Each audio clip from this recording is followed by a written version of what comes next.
Next is increasing width of XRD peaks of nanomaterial. X-ray, like other electromagnetic waves, produce diffraction pattern. ठीक है, देखो जो visible का spectra study करते हैं, विजिबल रे डायफ्रैक्टेड बाय ग्रेटिंग. ठीक है, उसके जो डायफ्रैक्शन एक ग्रेटिंग से हो जाता है, क्योंकि ग्रेटिंग का जो अपर्चर है, जो स्लिट विड्थ है, that is comparable to the wavelength of visible light. ठीक है, A is the aperture of grating and that is comparable to the wavelength of the visible light. But जो x-ray की जो wavelength है, that's very small and it is equivalent to interplanar spacing या atomic planes, interplanar spacing of atoms, interplanar spacing of crystal, spacing of crystal. क्योंकि जो x ray का diffraction है वो ग्रेटिंग से नहीं हो सकता. ठीक है, जिसका अपर्चर ए है उससे एक्सरे का डायफ्रैक्शन वी कांट ऑब्जर्व, क्योंकि ये विड्थ है दैट्स वेरी लार्ज, और जो एक्सरे की जो वेवलेंथ है दैट इज वेरी स्मॉल. और डायफ्रैक्शन पैटर्न तभी मिलता है जब slit width is comparable to the wavelength of that light. Okay, so due to their shorter wavelength of x-ray can be scattered by adjacent atom in the crystal planes. ठीक है, and the diffraction pattern is obtain. Okay, जब x-ray enter करती है in the crystal, each atoms acts as a diffracted medium for the x ray. ठीक है, let's it is a atomic plane and X ray is incident on it. ठीक है, let's X ray is incident on it, makes an angle theta with the atomic plane, right, and after that it is diffracted and makes an angle theta with the atomic plane. Let it is another X-ray that is incident on the atomic plane, and after incident it is refracted along the diffracted direction. Let's see, and these are the perpendicular produced in the backward direction and it is also perpendicular. ठीक है, and this is angle theta and it is also theta.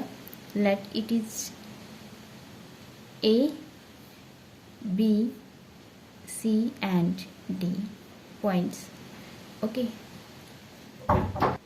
and D be the interplanar distance between the atomic plane. ठीक है, these are the incident light, let's say K, and these are the diffracted light, let's say K dash. Each atom of the scatterer, this is the atomic plane scatterer. ठीक है, scatter X-ray more or less uniform in all directions. ठीक है, and जो एक atomic planes के जो atoms होंगे they produce same phase difference and they produce constructive interference. Okay, now the path difference between the two scattered light and incident lines, these are two scattered light and these are the incident light. ठीक है, incident line from the two adjacent atomic levels are let denote the path difference and it is equal to BC plus CD. ठीक है, let's say it is C and it is D. Okay, so path difference is equal to BC plus CD and this side is equal to this. ठीक है, क्योंकि angle equal है और जो distance between them is D. Okay, it is 2 times BC and BC is D sin of theta. क्योंकि this is the angle theta and it is D, then BC is D sin of theta. Okay, now the path difference for the constructive interference must be equal to n lambda. ठीक है, path difference इतना होना चाहिए. Constructive interference होगा then the path difference is equal to n lambda. So path difference is given by 2d sin theta is equal to n lambda. Okay, now जो sine theta होगा यहाँ से n lambda over 2d. ठीक है, and sign की जो values हैं that is less than equal to 1. So n lambda over 2d is less than equal to 1. here n lambda is less than equal to 2d. Okay, यहाँ से जो lambda की value है that can't be exceed twice the interplanar spacing. ठीक है, अब जो डाइफ्रैक्टेड रे है यहाँ से जो पैटर्न ऑब्टेन किया जाएगा इन द डाइफ्रैक्टेड रे डिटेक्ट एंड प्रोसेस. ठीक है, और काउंट की जाएगी for the structural characterization. Count for structural characterization. We have to determine the structure characteristics. Right. Okay, अब we can scan the sample through the angle of 2 theta. Means 2 theta angle means कि जो possible angles है, जो possible direction है उसके लिए scan कर लेंगे. ठीक है, जैसे कि सैंपल को रोटेट करके और कंप्लीट पैटर्न को प्लॉट करके. राइट. एंड जो डाइफ्रैक्शन एंगल है theta and 2 theta is the angle between incident and diffracted ray. 2 theta is the angle between incident and transmitted ray, diffracted रे, डाइफ्रैक्टेड रेज. ठीक है, और जो डाइफ्रैक्टोमीटर है दैट कंसिस्ट ऑफ 3 कंपोनेंट जिसमें main है X ray tube and sample holder. ठीक है, sample holder in the sense कि हमें डाइफ्रैक्शन के लिए एक सैंपल चाहिए, एक क्रिस्टल चाहिए, तभी तो डाइफ्रैक्शन मिलेगा. And next is X ray detector. Okay, so X ray beams are incident on the sample. ठीक है, let's it is in sample. These are incident on the sample edge, right, after passing through the slit, and they are produced in cathode. ठीक है, these are the X-ray and this is sample. When they fall on the sample after diffraction they detect in the detector. ठीक है, so after diffraction they detect in the detector. Let's these are the diffracted beams. ठीक है, and then they detect and we can say कि they count detector. ठीक है,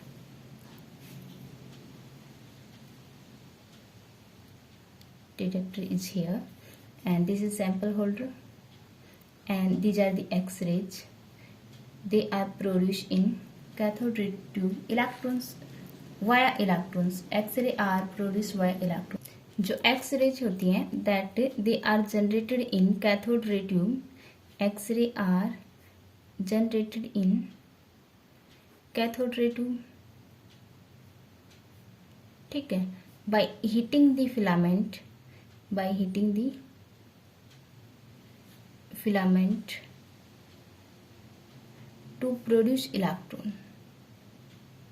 ठीक है, अब जो इलेक्ट्रॉन्स प्रोड्यूस की गए हैं by heating the filament, let's it is an filament and जो इलेक्ट्रॉन प्रोड्यूस हैं दे आर एक्सेलरेटेड. ठीक है, by applying A voltage and जब ये एक्सेलरेटेड इलेक्ट्रॉन्स एक्सेलरेट करेंगे देन दे रिलीज एक्स-रेज. ठीक है, accelerated electrons release X-ray and these are the X-ray. Then they strike the target. A diffraction pattern is obtained via the X-ray. इतना ठीक. And then they fall on target. They interact with the electrons of the target. ठीक है, X-ray interact with the electron of the target. With the electron of target. Right. Now characteristics X ray spectra is produce when the condition fulfil होगी तभी हमें X ray spectrum में दिखेगा 2d sin theta is n lambda. ठीक है, अगर ideal crystal है then sum is over infinite number. ठीक है, जो स्पेक्ट्रम मिलेगा वो इनफाइनाइट नंबर ऑफ एटम से मिलेगा which generate a delta function means an coherent spectra wavelength. Delta function is an coherent spectra wavelength. अगर मटेरियल या क्रिस्टल आइडियल है then we get a coherent spectra wavelength. We can see जो light मिलेगी सबकी wavelength से we can say कि same wavelength की light मिलेगी अगर अपना जो मटेरियल या सैंपल आइडियल सैंपल है then we get a light of same wavelength. But in case of nano particles having much smaller size have much less size। ठीक है, या we can say less atoms होंगे and the lattice some.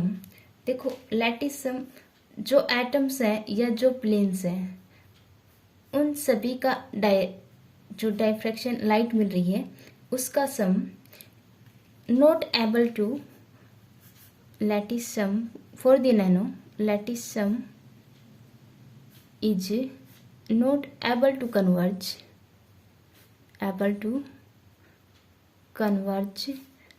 to a diffraction line। ठीक है, diffraction line. सो हमें एक broad line मिलेगी। देखो पहले तो एक फ्रीक्वेंसी या एक वेवलेंथ की लाइट मिल रही थी आइडियल क्रिस्टल के लिए। ठीक है, बट नैनो पार्टिकल्स में लेस एटम होते हैं, वी कैन से कि लेस नंबर ऑफ प्लेन्स होते हैं एटॉमिक प्लेन्स, जिस वजह से वो लाइट कन्वर्ज नहीं कर पाएगी मीन्स एक शार्प मिनिमा नहीं मिलेगा वहाँ पे। ठीक है, ए मिनिमा डजेंट एग्जिस्ट वहाँ पे एक ब्रॉड मैक्सिमा मिलेगा। ठीक है, कुछ ना कुछ लाइट की इंटेंसिटी जरूर मिलेगी। सो वी कैन से कि we get a broad maxima for the nano particle. अगर नैनो पार्टिकल की जगह बल्क क्रिस्टल होता है then we get sharp peaks. ठीक है, वी कैन सी कि जो शार्प मैक्सिमा इंटेंसिटी मिलती है there is a difference in between the dark band and bright band. ठीक है, अगर डार्क बैंड होता तो कंप्लीटली डार्क होता। ठीक है, अगर बल्क प्रेजेंट होता। But in case of nano जो डार्क की जो इंटेंसिटी है वो कंप्लीट जीरो नहीं होती है।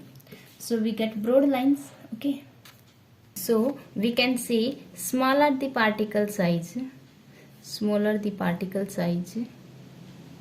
broad the diffraction pattern। broad will be the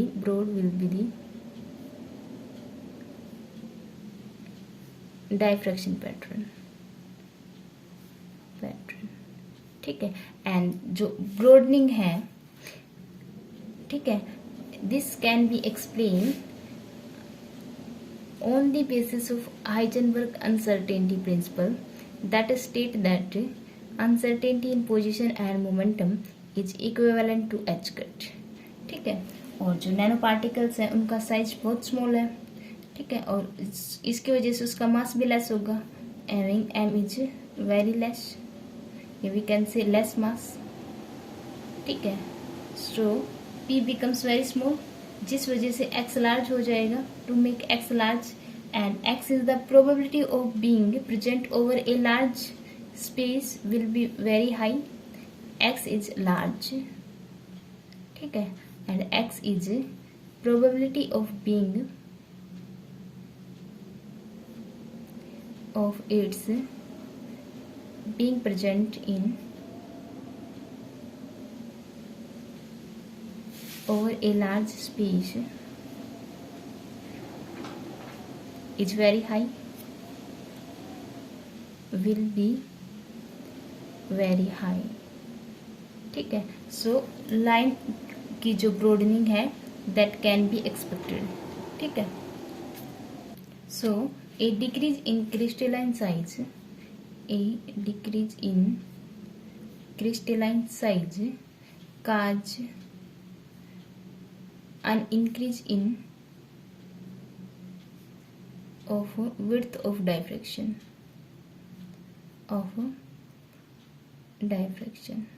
ठीक है। जब on the either side of Bragg angle the diffraction beam will restrictively interfere and result in sharp peaks।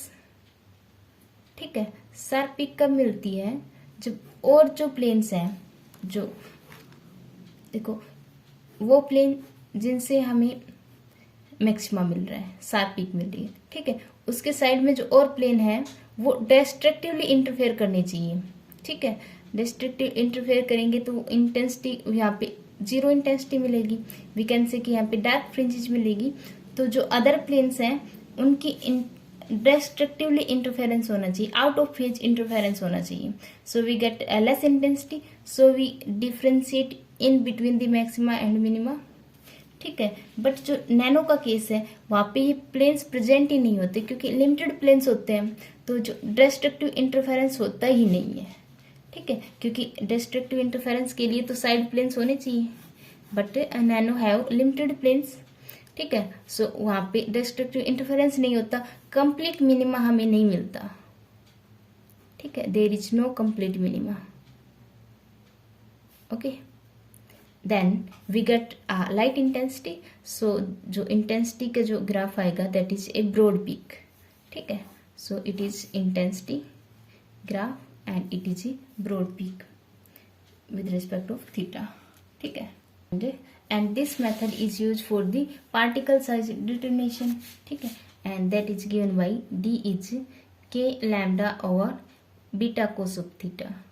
ठीक है, जहाँ पे d साइज है उस क्रिस्टल का जिसका हम ये पैटर्न देख रहे हैं। ठीक है, lambda is the diffraction wavelength and beta is the full width at half maxima. ठीक है, मान लेते हैं ये कंप्लीट मैक्सिमा है and the intensity of maxima is I naught. ठीक है, let it is I naught, full width at half maxima and let say it is half maxima I naught by 2। ठीक है, अब यहाँ पे जो विड्थ होगी that is full width at half maxima. Half maxima distance पे जो width होगी कर्व की, पीक्स की, दिस इज बीटा। ठीक है, सो फ्रॉम द कर्व या from the this pattern we can calculate beta, and after having beta we having the particle size by using Serre formula। this is the Serre formula, Serre formulas। ठीक है, so this method is used for the particle size determination and there is a increase in the peaks of the nanoparticle, right। अगर bulk का देखें, मान लो silicon bulk है हमारे पास, then the intensity और जो 2 थीटा का जो ग्राफ है that is a narrow peaks. ठीक है, और बल्क सिलिकॉन। ठीक है, और सिलिकॉन का अगर नैनो पार्टिकल रेंज पर जाकर हम उसका डायफ्रैक्शन पैटर्न देखते हैं then we get a broad peak. ठीक है, this is for nano silicon. 2 theta is here and intensity is here. Okay, so it differentiate, there is a difference in full width at half maxima। ठीक है, let's say it is I naught and it is I naught by 2 and this is the full width at half maxima, right। and इसके लिए let it is I naught and this is the full width at half maxima, this width is the full width at half maxima। ठीक है, so with the help of beta we can calculate the particle size with the help of Serre formula। ठीक है, so जो intensity का जो graph है, अगर combined form हम देखते हैं किसी की मटेरियल की, ठीक है, तो बल्क के लिए जो आती है तो ग्राफ्स हैविंग स्मॉल पीक्स, नहीं sharp peak, right. But in case of nanomaterial, peaks are broad। Okay, so peaks are broad for the nano material and these for the bulk। क्योंकि bulk में एक शार्प कंस्ट्रक्टिव डिस्ट्रक्टिव इंटरफेरेंस होता है, but in case of nano there are no such planes जिनकी वजह से destructive interference हो जाए। ठीक है, अब डिस्ट्रक्टिव इंटरफेरेंस नहीं होगा तो हमें लाइट मिलेगी। ठीक है, मैक्सिमम जगह हमें लाइट मिलेगी। जब हम लाइट को इंटेंसिटी को प्लॉट करते हैं in the form of graph, then the graph comes as 2p। ठीक है, a broad peak is obtained for the nano particle, right. So this is your article and region behind the broad peak of nanoparticles. Okay.